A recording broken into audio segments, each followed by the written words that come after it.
Ang bill namin ay lahat ng nagko-consume ng at least 234 kilowatt hours. Ilibre na po natin yun 100%. Wag na po tayong magbigay ng ayuda. Wag na po tayong magbigay ng AKAP, ng AIX, ng tupad, ng kung ano-ano. Kasi nalulustay lamang po yung kinwento ko 2025 budget. Ano po, 194 billion pesos. Madam Chair, it's 1309 per kilowatt. So No, yun, ilan yung nalilibring 100? Ilan yung consumption dapat ng kilowatt hours para ma 100% ka? 20 kilowatt hour po. 0 20 to kilowatt. 20 kilowatt hour. Kaya nga, 20 kilowatt hours lang ang 100%. Yung iba, ladderized kasi yan eh. Yes, apa. So, sino yung may encourage na mag-apply dyan sa 20 kilowatts? Exactly yung po Okay. yung Sa mga feed, finding. pwede bang hintayin na lang natin yung bill namin ng ating chairperson kasi ang bill namin ay lahat ng nagko-consume ng at least 234 kilowatt hours. Ilibre na po natin yun 100%. Wag na po tayong magbigay ng ayuda. Wag na po tayong magbigay ng AKAP, ng AIX, ng tupad, ng kung ano-ano. Kasi nalulustay lamang po yung kinwento ko 2025 budget. Ano po, 194 billion pesos ang pinamigay lalong-lalo na po ng eleksyon. AKAP, AIX, tupad, MAIP, may kasama pang 4Ps. Mabuti pa po yung 4Ps, may guideline po yan eh. May conditionalities. Parang AKAP, Maria Joseph na. AIX, tupad. Wala naman pong wala pong record na naibigay talaga. At wala ring record kung na-benefit talaga sila. 194 billion pesos. Pero kung halimbawa po, yung bill namin ng ating chairperson ma-approve as soon as possible, 234 kilowatt hours libre na. Wala pa pong 100 billion ang matitipid natin. So, wala pang 100 billion na magagastos natin. Wala pang corruption dahil diretso sa mga consumers. Wala pong magpapasikat na politiko. Sangayon po yung ating Secretary of the Department of Energy doon po sa bill namin. Wala pong masasayang, diretso sa tao. So hindi na po 20 kilowatt hours, dapat 234 kilowatt hours. Libre na po. Wala pong masasayang talaga. Makakatipid pa tayo. Imbes na 194 billion, baka 90 billion lamang po ang ating magagasta. So tipid na tipid po tayo. Tumatango po yung administrator ng National Electrification Administration. Alam ko sumasang-ayon po siya. Salamat, Madam Chair. Madam Chair. Yes, please. We anything that would help our our consumers with lowering their rates, the DOE will support.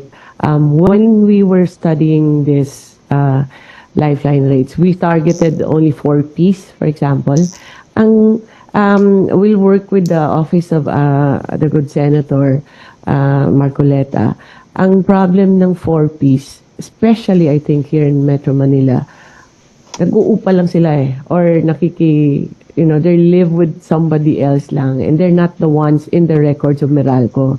So that's where we had a problem na hindi namin ma-include sila automatically. But if there's a mechanism in the bill, then I think that would work also. Just safeguards lang, ma'am. But in terms of, and this might be a question that we'll need the input also of DSWD and DBM, no? But lucky for us, I chair the Committee on Finance Budget for DSWD naman. So madali naman natin ma-check kay Secretary Rex. I wanted to know the cost of this. I'm looking at your sample illustration, and dun sa 71 to 100% kilowatts, the undiscounted bill is 1,309. Ayan, ito, di ba? So, if I will double that, kasi yung proposal ni Senator Marcoleta is 200 plus, then that's, So 1,309 times 12 months, because this is a monthly bill, right? Is 15,700. So if I will double it, and it's more than double because he actually said it's 234, if I remember correctly, that's going to be 30,000 a month. For how many? For how many? For mga 4 million. So 30,000 times 4 million is 30,000 times 4. Sabi ng calculator ko, 1.2e to the 11th. Ano ibig sabihin nun? 120 billion. Ayun, kayang-kayang kunin sa flood control yan. 120 billion. Okay, anyway, it's good to have these numbers, and it's good to have a starting point. I mean, if you can identify, kasi yun nga, si 4Ps at least identified siya, di ba? So it's something that we can think about. I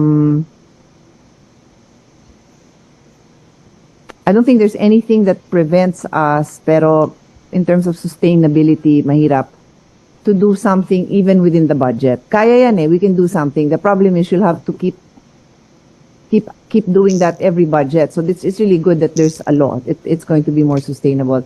But if you have anything to add, then at least we've covered this topic also. I'll just add na the first is the identification and the matching. We're trying to ano tawag dito, yung levels, no? Dito kasi may 100%, 50%, 35%. There's 4 levels. We're supposed to meet with ERC about this. I'm trying to simplify it na on the ECs outside Metro Manila, isang percent lang siya, isang level lang siya, and in Metro Manila probably just 2. But we have to make sure that it does not also become a burden to our other consumers kasi this will be an addition to our electric bills. Yung mga sa lahat-lahat po na Pilipino nagbabayad ng electricity. So we're balancing that also, ma'am. But the objective is hopefully by November we have something more in place, and when the bill or the law passes on the subsidy, then we can just adopt some of that and transfer to the lifeline rates. I think Chair Nino, ma'am, has something more to add to our effort. Yes, Madam Chair. The current design of the Lifeline program is on a per DU basis. That's why in the case of Meralco, you can see that we can actually extend discounts all the way up to 100 kilowatt hours. But for the electric cooperatives, especially in far-flung areas, actually the Lifeline program is only up to, say, 10 kilowatt hours. So we're looking at actually centralizing, imposing a universal rate, subsidy charge rate for all, but collection will have to be, proceeds of that will have to be collected by a central repository of the amounts. And then if we have a uniform Lifeline program across, say we can set the kilowatt hour threshold at say 50 or 60 kilowatt hours, which is corresponding to what can be considered already as marginalized. Then we have already, say, for that consumption, you have 50%, and then for half of that 30%, you can 30 kilowatt hours, you have 100% discount. Then you can actually have a uniform implementation, and whatever subsidy collections you get from the Meralco franchise areas, actually you are able to subsidize the consumption in the far-flung, like in the electric cooperatives, where the current Lifeline program is at 10 kilowatt hours. So actually you are able to capture and assist these marginalized customers in the electric cooperatives in the provinces. And we are actually expanding the coverage of the Lifeline program without adding burden to the subsidizers, the other consumers that are paying the Lifeline subsidy charge. We're ironing out the details with the Department of Energy, and hopefully we'll be able to actually implement it just by automatic, like what the Secretary has said. If we can actually extend this already automatically to those that are enlisted under the 4Ps, then that will also ease the burden of the current implementation of the Lifeline program, where they would need to actually register and qualify per DU.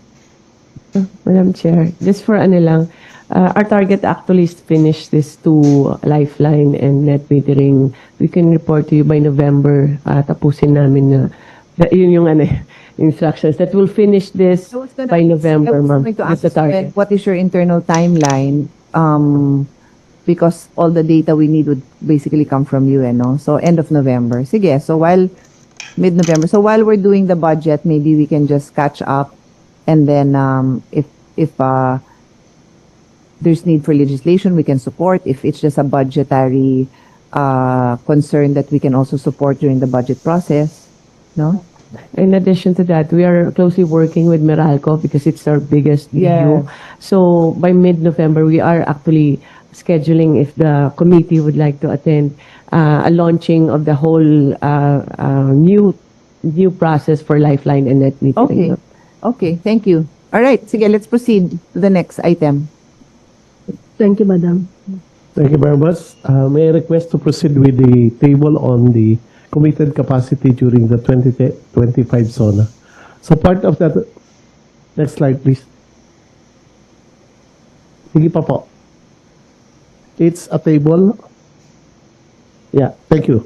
So in response to the directive of the President during his SONA, we immediately convened our committees through a special order wherein concerned units and staff and personnel were assigned to monitor keenly, outside of the regular monitoring, some projects that are committed up to 2028, while we focus on projects that may be completed by 2026. So with that, we have Let's give the floor to Senator What is Marcoleta. committed capacity? committed capacity means projects that have already financially closed and contracted engineering, procurement, and consultancy services. So that means these are the projects in the pipeline. How does it now pair with rated capacity and the dependable capacity? We are still going on the installed capacity because this will be subjected to test to determine the actual dependable capacity once installed and operated. Yeah, thank you very much. So if I may continue. So we are actually monitoring around 196 projects with a total capacity of more than 12,000 megawatts. We also are monitoring keenly the installation of battery energy storage system that will also contribute in maintaining the reliability of our electrical grid system.